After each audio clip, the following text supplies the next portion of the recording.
Hey everyone. So I'm not sure, well, we've all heard Trudeau out there. You've probably seen the video and the reference in regards to the fact that he has a great admiration for the basic dictatorship in China. Chance they get to knock it down. But Trudeau has a way of giving them those chances. Trudeau's meeting last week with a group of Toronto women was an example. Even with Sun TV watching for any slip, he was asked which country he most admired and referred to China.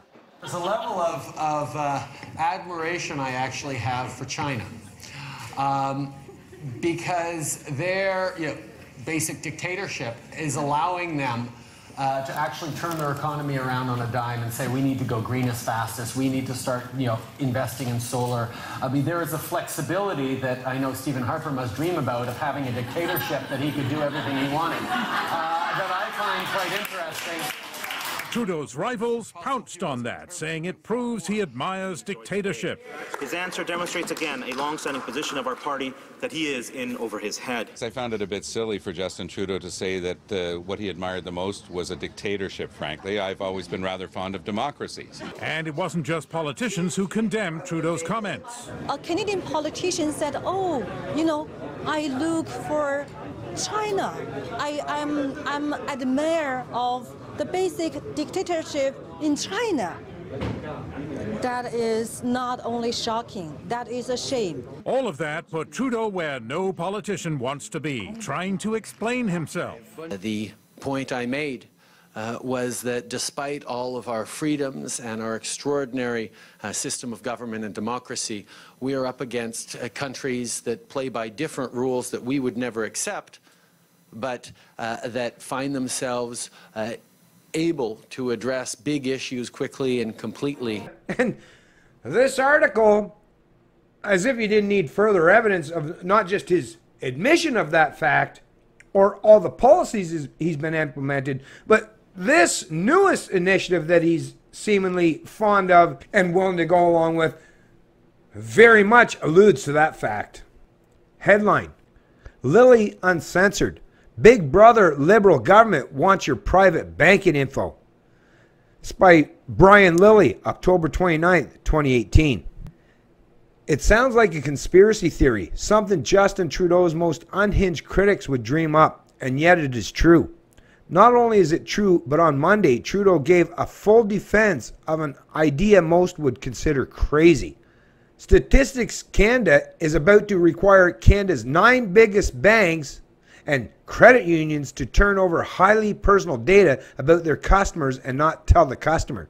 That includes name, address, social insurance number, and every single banking transaction that person does in a year. And let's just point out right now, once again, because if you pay attention to my video, you already know where I'm going with this, but yeah, all the big banks, well, 6. So I guess there's 3 of these, must be the extra 3 because it says 9. So there's this extra 3 on with these credit unions, but the 9, Scotia Bank, the Royal Bank, TD Trust, BMO, the big 6. Yeah, they were all caught with their pants down and being massively corrupt, and to the point where they were insolvent. Well, 3 of the 6 were so insolvent they had to be bailed out, not just to the tune of the entire worth, their net worth of that entire banking organization, but another half on top of that to recapitalize them. So these banking institutions have already shown that they're not fiscally or socially or economically responsible or prudent in any way, and are a complete detriment to the people in Canada. They seem to be probably more than willing. This is the part here, folks, is the Canadian government bailed them out. So apparently maybe they're more than willing to go along with giving the government access to all of our information that should be private. All of our information, I mean, if you read all those contracts that you've entered into, whether it's through the bank or the government, they're supposed to respect your privacy.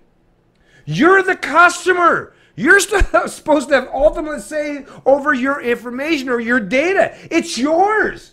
No bank has any arbitrary right to say that, oh, just because you borrowed money from them, or somehow that they now have carte blanche ability to use your data in any way they see fit, or that the government should have any pretense of doing so. No, your privacy is your privacy. For you to be a sovereign individual, who's in charge of your social and economic lives, well, you are supposed to have say on your information. And you know that the contracts you entered into are always under that presumption that they're supposed to respect your privacy. But as we're seeing, once you start, that's the moral hazard, folks. This is just more example, more proof of the moral hazards of using central banks, central governments to pick winners or losers in the economy. Because once again, apparently the banks are going to be willing to go along with that because, hey, the government bailed them out.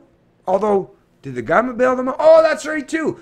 No, the government forced you, the consumer, the citizen, to bail them out. They forced you, even though you didn't say, hey, I didn't agree with that. None of you. I know the government didn't ask any of you, and if you want to say that you did, then point that out in a comment in this video. Show me where the government asked you, hey, are you willing to bail out these banks? I know no one asked you that, so don't try to pretend otherwise. None of us had any say in the matter. And as a matter of fact, with these central planners, so whether it's the central bank or the government or these crony corporations, these banker institutions, they're all willing to override or overrule your inherent right to privacy as long as it benefits them and their institutions. That means every deposit, withdrawal, bill payment, overdraft charge, credit card fee, mortgage payment, and more. Yeah, like they're even saying, I heard too, that they're even suggesting that if you do any of these e-transfers, right, which are once again all private. It should be private information, but you know when you do an e-transfer from you to anyone else, they're going to have access to all that too, folks. Arbitrarily and completely against your presumption that your economic and financial information is supposed to remain private. So I don't know, why are Canadians willing and seemingly unable to stand up again? I just, come on, Canada, please, if after 2019 you don't show me that you have the resolve to stand against this stuff, then I don't even know if I'm going to want to remain a citizen in this country. And I'm not, this isn't hyperbole. This isn't me being outrageous or bombastic. I'm just telling you, I don't know how much longer I'm going to even want to live in this country if this continues to be the way Canadians are willing to go forward and allow so much central planning and intervention into our social and economic lives. I can't function under this kind of oppression or massive invasion into my private life. And why you would be willing to allow this stuff, I'm baffled, I'm befuddled on a constant and ongoing basis. Well, I know that there's a lot of Canadians out there that just aren't paying attention, but that's the point of why I do these videos. Share this stuff with the people that aren't paying attention. Because if they don't know what's going on, well, you can't get mad at them if they're just ignorant to the facts. But once you give them the facts, then we can start holding them to account. Because then you can say, hey, you're no longer ignorant. Essentially, your life will be laid bare for a government bureaucrat to look over. And the best part is, you won't get to know about it. That's the other thing. They won't even tell you that it's you, right? So it's 500,000 this year, 500,000 next year, 500,000. So, I mean, you know, however many years it takes, eventually all Canadians, all of your information will be at the disposal of these central planning hacks and authoritarians. And you're not even allowed to know if you're encompassed, no matter which year it is. No one's telling you that, yeah, you're swept up in this net this year. You're completely out of touch and not even allowed to know if you're one of the people that are going to get caught up in this stuff in this particular year or the next. But yet you're expected to just go along because, hey, government says so. Your political overlords have deemed it worthy and necessary. The bank won't be allowed to tell you they've handed over your data or asked for your consent. When this story first broke the other day via leaked letters sent to Canada's banks, I thought maybe the government would step in. Not Justin Trudeau. In the House of Commons, Trudeau defended the move and attacked those who raised concerns as being anti-data. What next? Call us data phobes? I'm not anti-data, but I am against my data being passed around without my knowledge or consent. Trudeau, though, sees StatsCan getting all of your personal information is vital to providing services to Canadians.